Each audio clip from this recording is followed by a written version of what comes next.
amigos latinoamericanos y amigos suscriptores de otras regiones.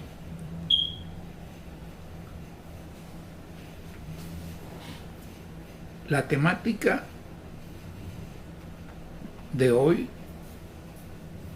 está relacionada en primer lugar con el café, porque para conversar siempre hay que tomarse un café estimulándose y si es un buen café latinoamericano, pues como he señalado en anteriores oportunidades, que no produce sino efectos positivos, porque inclusive el aconsejo de que el café afectaba el sueño ha sido demostrado por los científicos que no es así. Así que en medio de el efluvio de este café, vamos a tratar hoy de un episodio de la independencia de Venezuela relativo a la llegada de Simón Bolívar, que fue 1000 veces fugitivo, desde La Guaira hasta Curazao. Bolívar es expulsado de Venezuela después de haberse perdido la Primera República por el español Domingo Monteverde, y gracias a un fiador vasco, siempre la relación de los vascos con Bolívar, el señor Iturbe logra que le perdone la vida a Monteverde y le permita salir con una embarcación de su propiedad con un cargamento de añil a Curazao.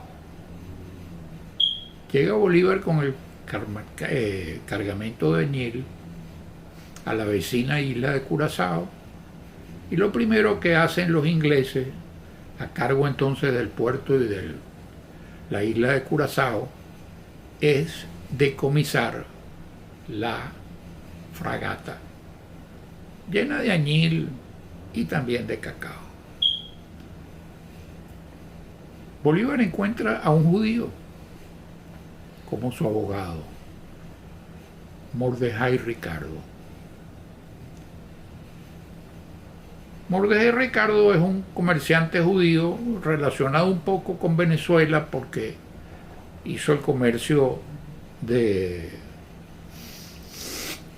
la caoba, de la rica madera fina que es la caoba, en el estado Mérida y en el occidente de Venezuela, y hablaba un buen español. Era de los judíos que venían vía Jamaica desde Inglaterra o desde Portugal o desde Europa. El caso era que era un abogado bien visto por los ingleses por su honorabilidad y competencia. Bolívar pensaba litigar contra Inglaterra la captura de su barco, pero Ricardo, abogado sabio, le da el consejo de oro: Coronel Bolívar, no pelee con los ingleses, déjelos que se lleven el añil,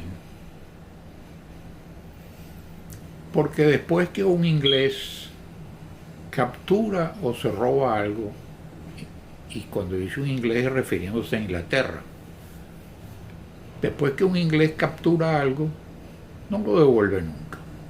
La experiencia de la historia así lo demuestra. Bolívar tenía intenciones, ya con la desazón de haber perdido la plaza más importante militar de Venezuela, que fue la plaza de Puerto Cabello, de dejar las armas, dejar el uniforme y tal vez convertirse en oficial de otras naciones o del ejército inglés.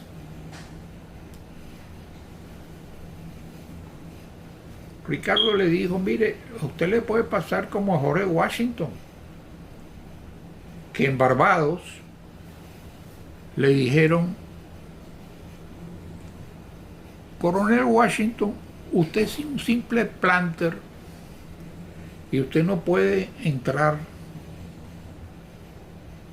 y ni tener el honor, no puede aspirar a tener el honor de pertenecer a las tropas de su majestad británica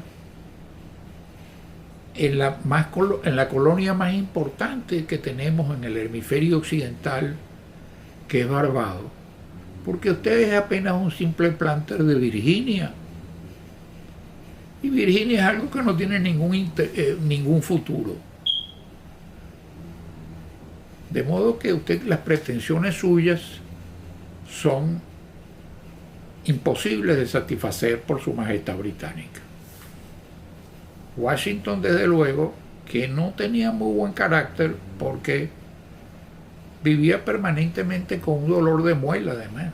Y cuando usted tiene un dolor de muela, no tiene buen carácter, pues se volvió a Mount Vernon, a su finca en Mount Vernon, y cuando regresa a Mount Vernon, después se convierte nada menos que en el libertador de Estados Unidos.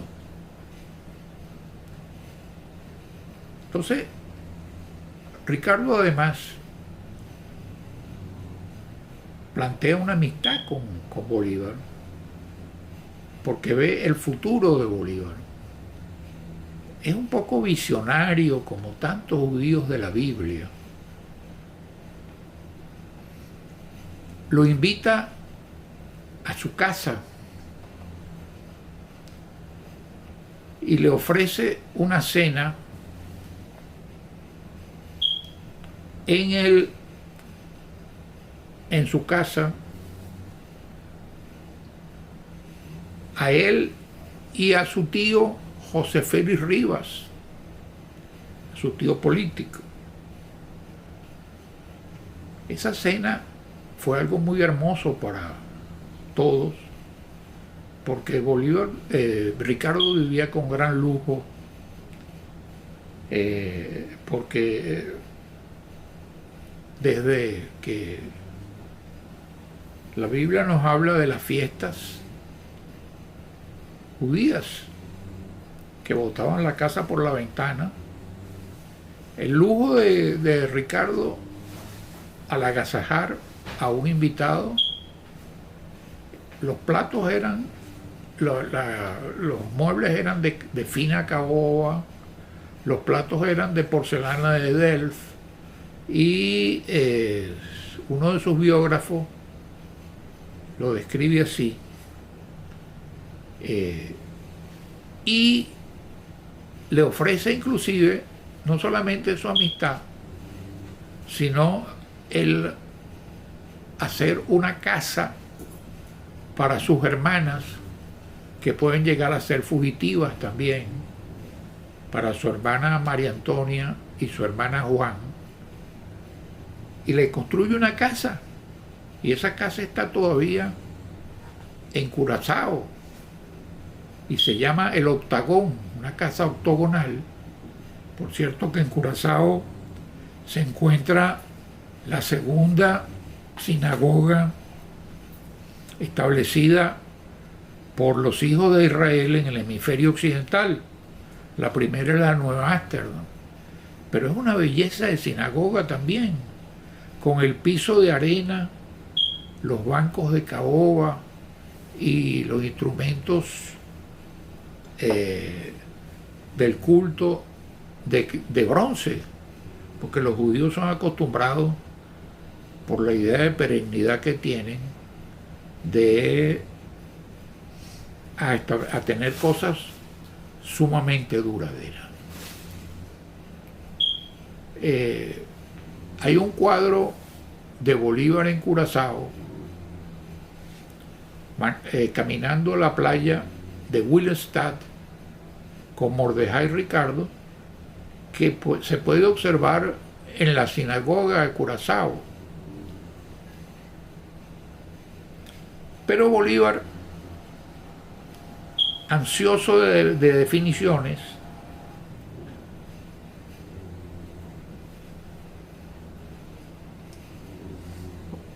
se encuentra ante el consejo de Ricardo,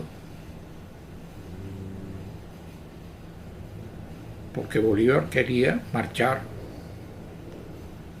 como fuera, tomar su decisión, y Ricardo lo aconseja, le dice: mire,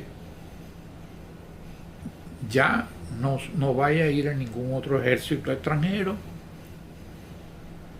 vuélvase a Cartagena, donde está funcionando una junta de los patriotas de Cartagena. Bolívar acata el consejo, porque el papel del abogado es dar consejos, no crear pleitos. Si hay el pleito, se afronta, pero es dar consejo. Bolívar resuelve irse a Cartagena. En el muelle del puerto de Curazao, Bolívar, que es un vasco de honor y un hidalgo, le dice a Ricardo: mire, usted ha sido mi abogado y yo le debo pagar su honorario, pero mi dinero no está disponible en el Banco de Inglaterra en este momento. De modo que yo le voy a hacer una letra de cambio para pagarle su honorario. Ricardo acepta y le dice, y ahí se ve la característica judía. Le dice: ¿cómo no, coronel Bolívar? Pero póngamele al giro unos intereses. Cuando Bolívar zarpa, Ricardo comenta con otro judío algo profético. Dice: este coronel va a ser algo grande en Sudamérica. Y además, este acto, todo lo que se hizo por Bolívar, no va a ser para el beneficio de nosotros,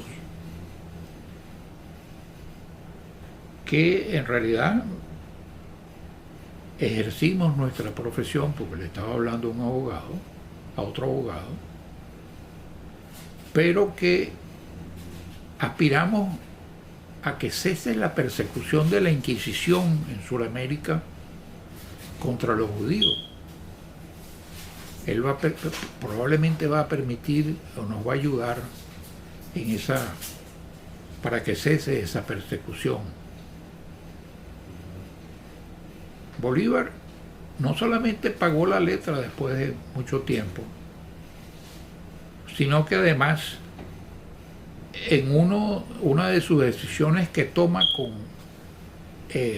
cuando fue presidente de la Gran Colombia es darle a los judíos, patrocinados por Ricardo, la navegación por el río Magdalena, aquellos barcos del Magdalena a los cuales se refiere García Márquez en El amor en los tiempos de cólera. Esos barcos que eran como los de Nueva Orleans, donde se podía jugar, donde había espectáculo. Todo eso pues gracias a esa relación del Libertador con Mordejai Ricardo.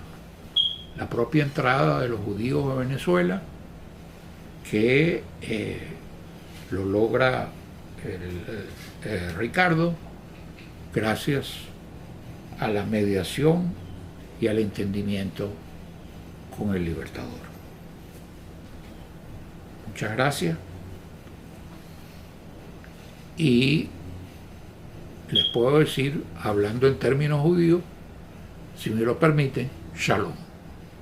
Les voy a rogar al respetable público, como decimos los viejos, que si tienen alguna sugerencia, alguna idea, algún tema, alguna inquietud sobre lo que he hablado, me lo manifiesten en la sección respectiva y además no está mal, ¿verdad?, que le pongan el respectivo like. Yo no soy muy pro-americano, pro-yankee, no soy un gran shakespeariano en el inglés, pero es el me gusta, güey, si les gustó. Y si les queda alguna duda o algún tema que deba tratar, pues como tengo que ser multipolar, y como dijo el presidente Betancur de Venezuela a propósito de la yaca, multisápido, porque la yaca lo es, la yaca venezolana, la yaca de Santiago de Cuba o el tamal es también multisápido, pues me lo manifiesten también para yo atenderlos debidamente y respetuosamente. El mejor modo de hacer esas manifestaciones es suscribiéndose a este canal para que este viejito no salga del aire. Porque cuando uno tiene 85 años, lo que le interesa es estar en el aire, pero permanecer en la tierra. Muchas gracias y por el tiempo de audición.